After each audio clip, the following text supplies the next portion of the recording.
Hi, so today we are going to talk about titanium tetrachloride. So titanium tetrachloride is um, a it's a molecule that is made out of titanium, which is a transitional metal, and four chlorines. And titanium usually has a 4 plus charge, but then we have four chlorines making up four negative charges, and those charges cancels out, and that's why we do not have a charge on our titanium, because we have seen that most transitional metals usually have like a charge. This one does not have because all the charges cancel one another. So how is titanium tetrachloride formed?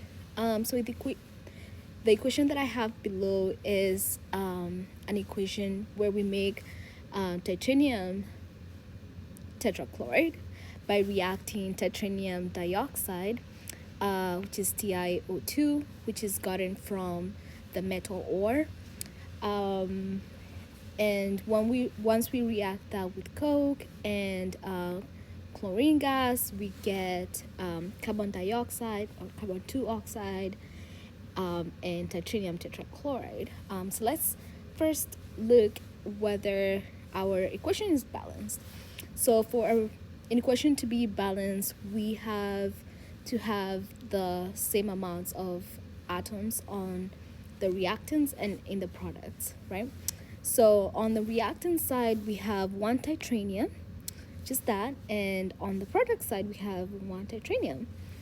On the oxygen, we have two oxygens, which we denoted over there, and on the product side, we have two oxygens. So the oxygens are balanced. We have one carbon on the reactants, and we have one carbon in the products. So the carbons are balanced. And then we have four chlorines. We got that four from multiplying this coefficient with that. So we have two chlorine atoms making the chlorine gas, and we have two of those. So those makes four. And on the other side, just the product side, we have four chlorines. So our equation is balanced. And so we don't need to add anything to it. Okay, so what are the thermodynamics of this equation? So when we look at this equation, we see that we have three things that are reacting and we're making two things, right? So that means that we are breaking bonds, but at the same time, we are forming bonds. But in this equation, it is clear that we are making more bonds than we are breaking. That is because the only bonds that we're breaking here is we have so tie is gonna be 0 0. I mean oxygen and then we're gonna break two bonds there, so that's two. No bonds is being broken there, and we're breaking 1 2. So we are on the reactant sides, we're basically breaking 4 bonds in total, right? And how many bonds are we making? So here we're breaking 1, so that's oxygen, so we're making 1 2 bonds are being made, and then we're making 1 2 3 4 1, so we're making 4 5 6. So it's 4 it's 4 versus 6. So we're breaking 4 bonds and we're making 6 bonds. That is gonna leave us with an exothermic reaction where the bonds that we are making are gonna release the energy, and that energy is gonna be greater than the energy that we used to break the bonds. And so this reaction is gonna emit energy, whereby when you touch it, you're gonna feel some heat, making it an exothermic reaction, and our delta H to be less than 0. So our delta H is less than 0. Let's now look at our entropy, or the disorder we have on here. So we saw that well, on the product side, on the reactant sides, we have one, two, three molecules, and we can see that in our reactant sides we have one, two, three molecules, and on our product sides we have one, two molecules. Um, so that would automatically say, well, we are going from a disordered pair to an ordered one, but that is not the case. This is because when we compare the state of matter of the reactants, so we have solids and gases, but we have more solids than gases in the reactants. And solids are usually has more order, so it has less entropy. And on the other side, the product side, we only have gases and liquids. So that means we're going from an ordered ordered we're going from an ordered set of reactants to a very disordered products, which includes gases and liquids, which are very have much disorder. So that will cause our delta S to be greater than 0 because we have an increase in the disorder based on our state of matter.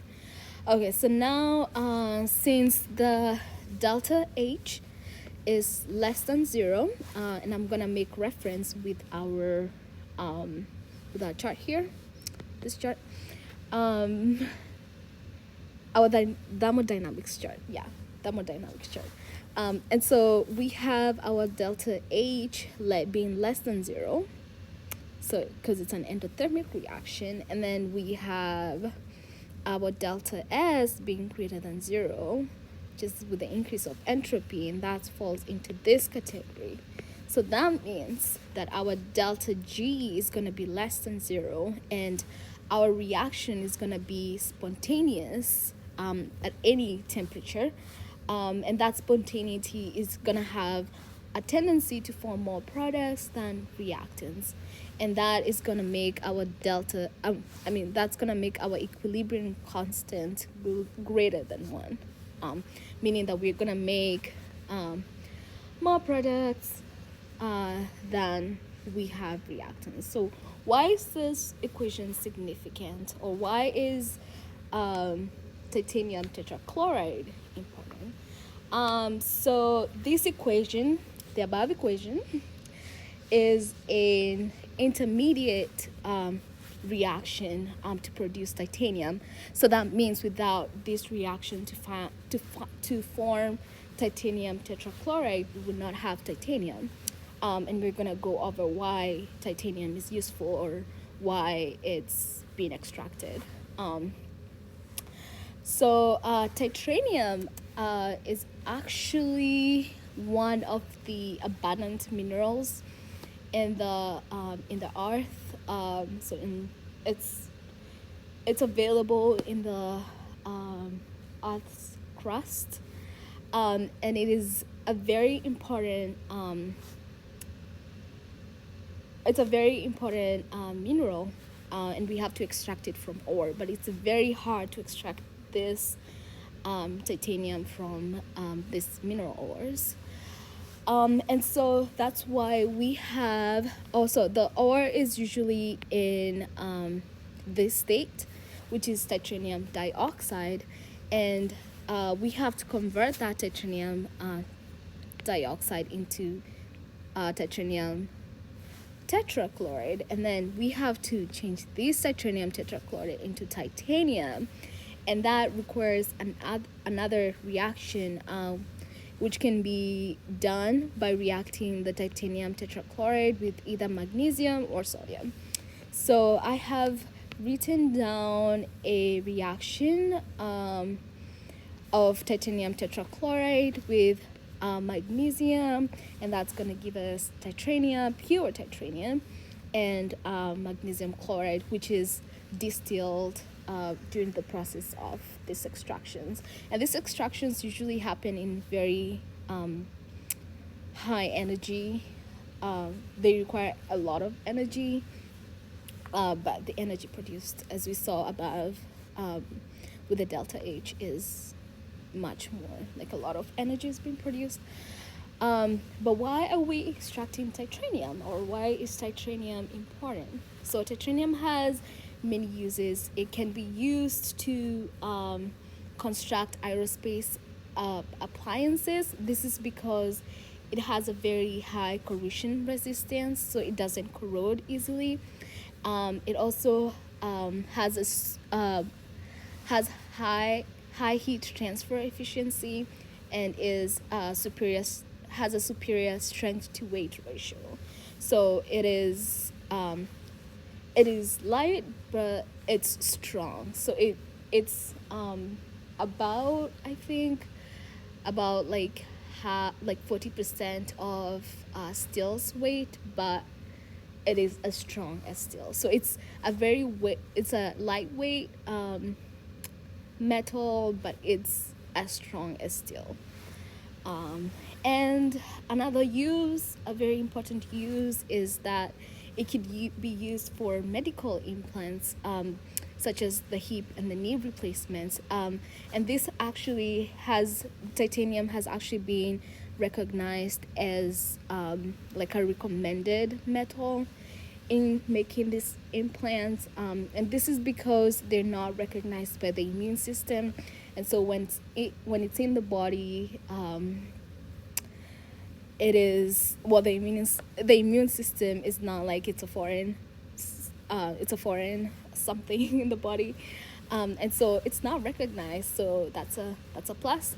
And it also has a high corrosion resistance, because in the body we have very aqueous, and it's gonna be in an aqueous environment in the body, and so it's not gonna be able to corrode.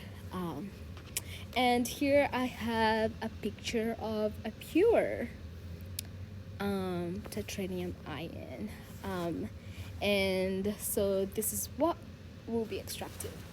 And thank you.